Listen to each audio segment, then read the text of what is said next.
This is Grace Notes. I'm Alan Button, and our guest today is Mr. George Greger-Holt. George is the Community Outreach Coordinator for Chatham Drug Free. George, welcome. Thank you, Alan. It's a pleasure to be here, and thank you so much for having me. Happy to have you here. We've heard so many good things about what it is that you've done and are about, George, and actually to get us started for our listeners' benefit, tell us a little bit more about the position that you currently hold. Chatham Drug Free is Chatham County's alcohol, tobacco, and other drug prevention coalition. We work hard to help young people in Chatham County learn about the dangers of alcohol, tobacco, and other drugs. And actually, as I understand it, your focus career-wise has been on youth. Is that right? It has been since pretty much the very beginning. I did work very briefly with adults, but I found them to be not as much fun as young people. So, young people sort of get a bad rap a lot of times because people don't understand them or they see them as mini adults. But I have worked with lots and lots of great young people and have enjoyed every minute of it. Let's back up just for a minute or so and learn a little bit more about your background. I grew up in a little area of Philadelphia called Willow Grove, and went to a pretty large high school and went on to Villanova for a year, Villanova University. Some of you may remember Villanova from a couple years ago, as Tar Heel fans do. And then my father had a change in his work and was transferred to upstate New York. I went to undergraduate school at a small liberal arts college called Elmira College, and worked there a year, and then came to the University of North Carolina at Chapel Hill and did my master's degree in school counseling. And from there, you took a little time off doing something else. Did I get that right? Yeah, that's correct. For those of you who have been through graduate school, you probably know that you get a little brain dead. And so I painted houses, mostly exteriors. And it has served me well because obviously I painted my own house. But now that my children, who are grown, have houses of their own, I am called upon to paint their houses frequently. So I painted for about a year and a half, and then I got serious and got to work with young people again. I'm told that you recently went back to your high school and were inducted into your high school's Wall of Fame. Yeah, and I gather that was not for your painting. No, what was that for?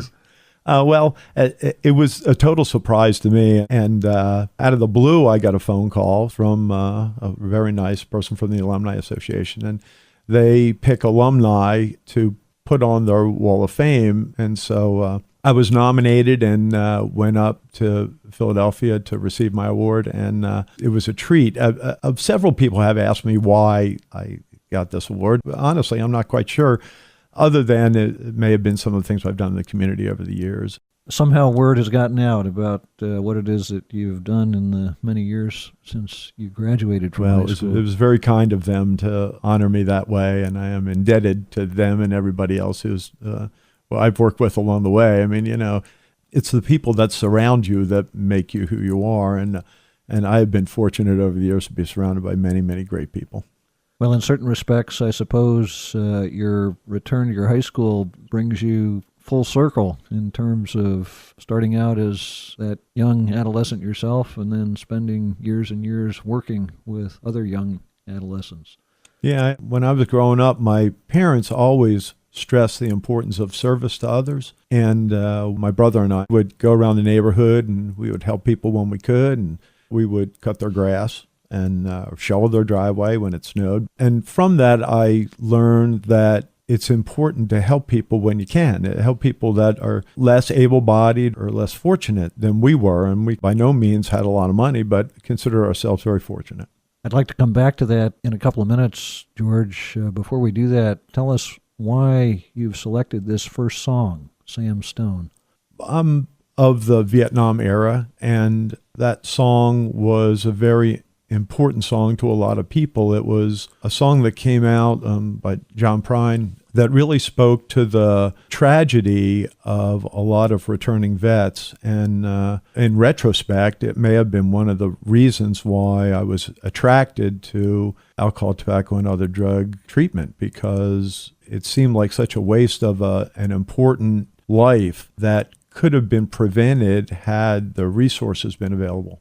Did you ever see John Prine perform? I did. I saw John Prine perform at Duke University, and the thing that was really impressive about his performance of this particular song was that after he completed the song, there was silence for 5, 6, 7 seconds before people started clapping, and he actually got a standing ovation. And the reason, I think, is because most of the audience were people my age who remembered the tragedies that were a result of soldiers coming home from Vietnam. It was very poignant. It was very moving. Prine apparently has been quoted as saying that during this period there were so many songs about protest with respect to Vietnam and few or no songs about the soldiers themselves. And this is a song about the soldiers themselves. Yeah, I mean, I think that some of the human costs got lost during that time with some of the zealous protests. Now, I totally agree with the protests as well, but I really felt like people were missing some of the point, that there were folks that were coming back, people that I knew that were damaged. And of course, we knew very little about post-traumatic stress disorder at the time and some of the other psychological effects of warfare. And they were sort of out on their own. And it's unfortunate that that's what happened as a result of that really divisive conflict. Let's hear the song, Sam Stone by John Prine.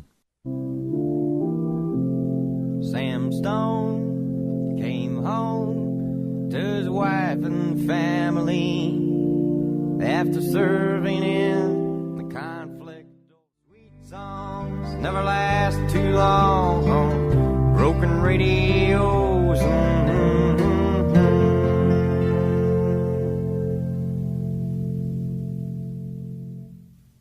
That was Sam Stone by John Prine. If you're just joining us, our guest today is George Greger-Holt. George, you have described that song to me as a song about a drug tragedy. And in fact, we've got another song coming up here shortly that has a similar theme. Why is it that you're involved in community-oriented adolescent counseling sorts of things in the school system? Well, I had already spoken a bit about my upbringing and how my parents raised the three of us. I have a brother and a sister. But I think even more than that, when I got into undergraduate school, I became very interested in counseling. I'd always been interested in helping people, but a lot of times it had to do with cleaning gutters or cutting grass or, those sort of more physical things. But when I was an undergraduate, I was fortunate to be involved with a fledgling counseling center at the college. Prior to that, the college didn't have a counseling center. One of my professors spoke to several of us and wanted to know if we were interested in helping establish a counseling center.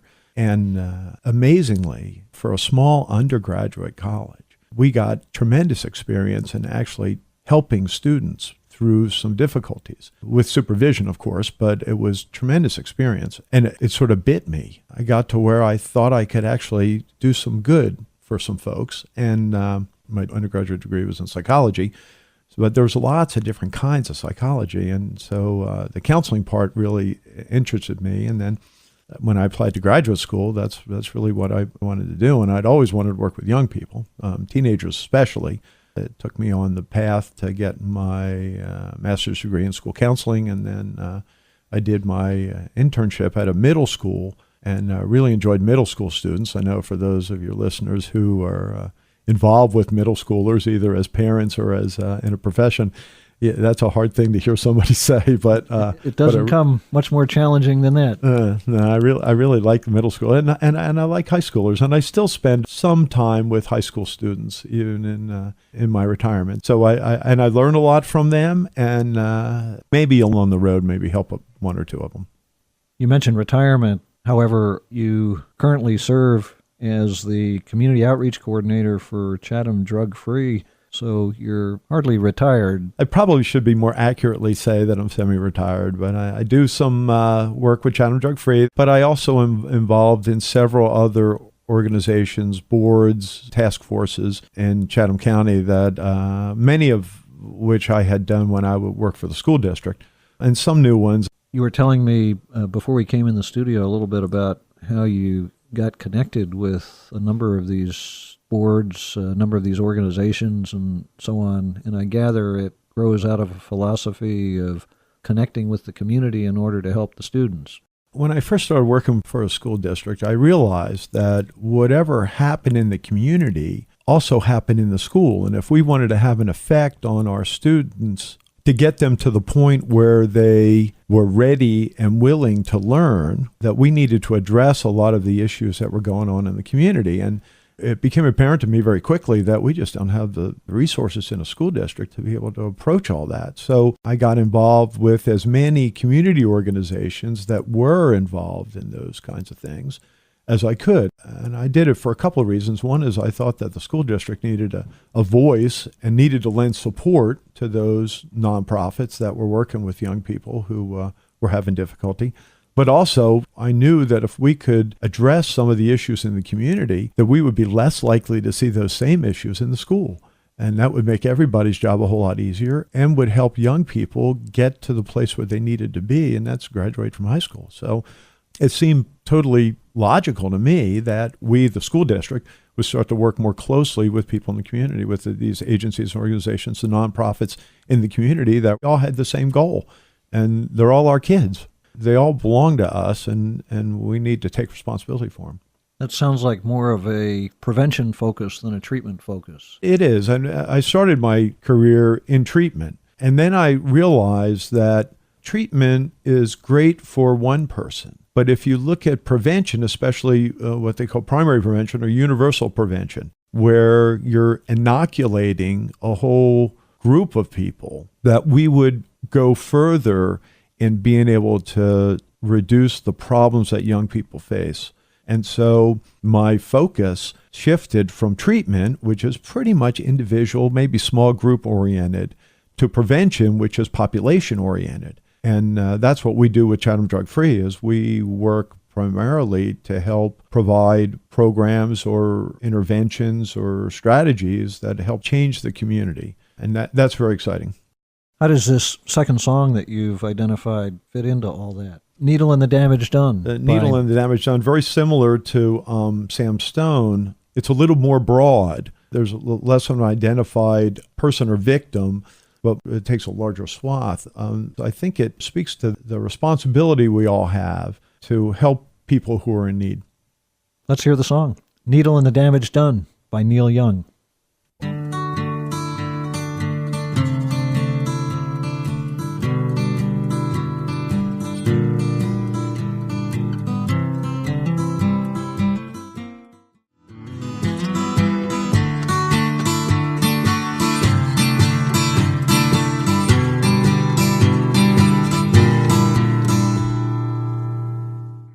That was Neil Young, The Needle and the Damage Done. This is Grace Notes. Our guest today is George Greger-Holt.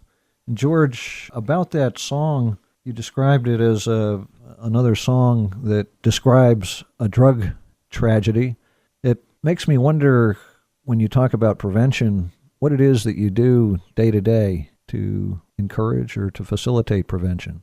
We have several initiatives, and most of them have to do with what we call environmental change. So environmental change is policy, practice, changing the environment in the sense that you help neighborhoods clean up their parks, provide lighting, provide pro-social activities for young people, activities that build character, that build compassion, that build their attachment to the community. So we have several initiatives that attempt to do that. And then the other thing that we do is we try to reduce the availability. And some of that our law enforcement friends help us with, but we also work with, for example, convenience stores to make sure that they understand the importance of really checking identification. We help family members and homeowners understand how important it is to lock their medications so that young people, either little bitty young people or teenager type young people, don't get a hold of their medications. We try to help the community realize that there are places you can take medications, unused, unneeded medications, drop boxes at usually local police departments or sheriff's offices, so they can be disposed of properly. And then we work with also governments on creating ordinances or legislation that helps reduce access or helps create an environment in the community where young people feel wanted and valued. How do you react to the suggestion or the criticism that government and other grant programs are stepping in to do what families should be doing? That's a very important question. And one of the other things I will add to that is when you work on grants, like I have almost my entire career, you have to figure out what to do after the grant goes away. We are very fortunate, and our grant is a 10-year cycle. We're in year 8 of that cycle. So in 2 years, we won't have those funds anymore. So we try to build programs that will outlive us. One of the examples is the drop boxes I talked about, where people can take and dispose of the medications safely and properly. That program has been assumed by the Chatham County Sheriff's Office. So that program is no longer dependent on us. So when we look at establishing some kind of program, then we look at how to sustain that program when the money disappears. And the question about things that parents should do, I think that it's part of just education. That we went through a period we're talking about where we're playing this music, late 60s, early 70s, even maybe into the mid 70s, we were all acutely aware of how dangerous a lot of these drugs were. People were dying. And then there was a lot of education about it. People saw the consequences. There were programs that got implemented. So I think in the 80s and 90s, and even in the early 2000s, we got, Coach Williams would say, fat and happy.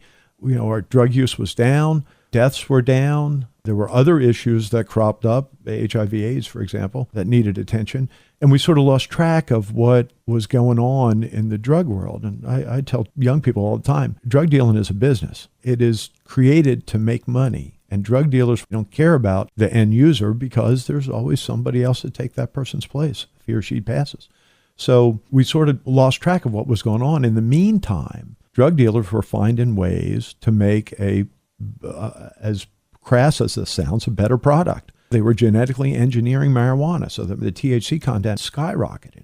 They were creating things like crack cocaine. And now they've hit on these opioids and fentanyl and cheaper heroin. So for the general public, I think this opioid thing we have going on really snuck up on people. And now I think it's time that we need additional funding to help educate people and help them understand what's going on so they can take proactive steps to help their young folks in their home understand how dangerous all this is. George, it sounds to me like there's a lot we could talk about that we just don't have time for, unfortunately. But before we wrap things up, I'd like, if you would, to take us back to your parents' influence on you and what you have made a career of. Tell us about your dad and his work with damaged goods. Some of your listeners, I think, will remember when A&P was the local neighborhood grocery store. I remember that. Yeah, before we had these huge, the huge grocery stores we have now, these warehouse-looking things. And so my father was a manager at a grocery store in the town where I grew up. And I remember from when I was little, stock would come in, they'd unload the stock, and occasionally there'd be dented cans. And they'd take the labels off. The store would give the labels to the manufacturer, and then they would get credits. And then they didn't care. The manufacturers didn't care what the managers did with the dented cans. And so my father knew who needed extra help, and I saw him more times than I can count give dented cans to people. So I learned at a very early age that if you have fortune, whatever it is, or you're in a position that you can help people, that you should. It didn't matter who the people were. They came in the store and they had a need, and my perception was that my father had the means to help folks, and he did. So that's how we grew up. And doesn't that take us back to the significant influence of family on our priorities and values? Without a doubt. I was at a conference once, and the speaker was talking about this importance of these influences we have in our lives, and he called it a marinade, that we all get marinated in our community and our environment.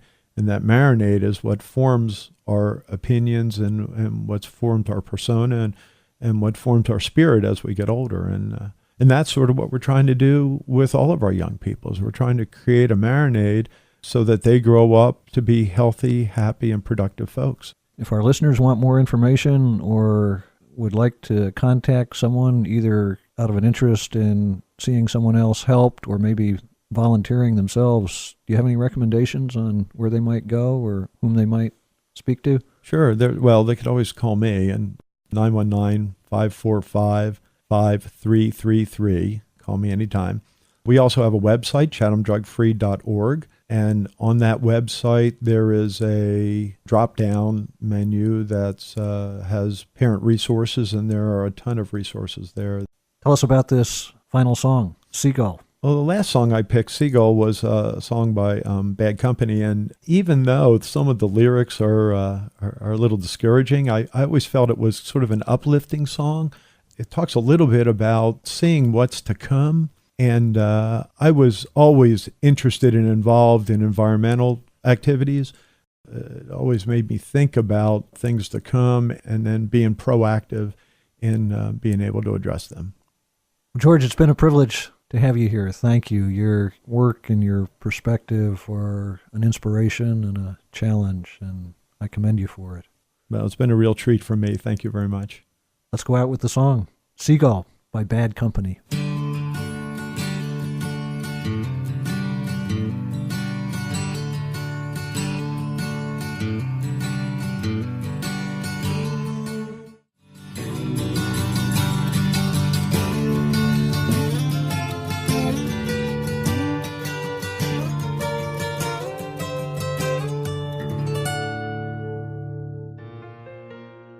You've been listening to Grace Notes, a special program here on Life 103.1 featuring people who may be relatively unknown, but who meet life's challenges in ways that brighten the lives of those around them. Our producer is Christina Dolan. I'm Alan Button, and we invite you to join all of us here at the station again next Friday at 5:30 for Grace Notes on Life 103.1.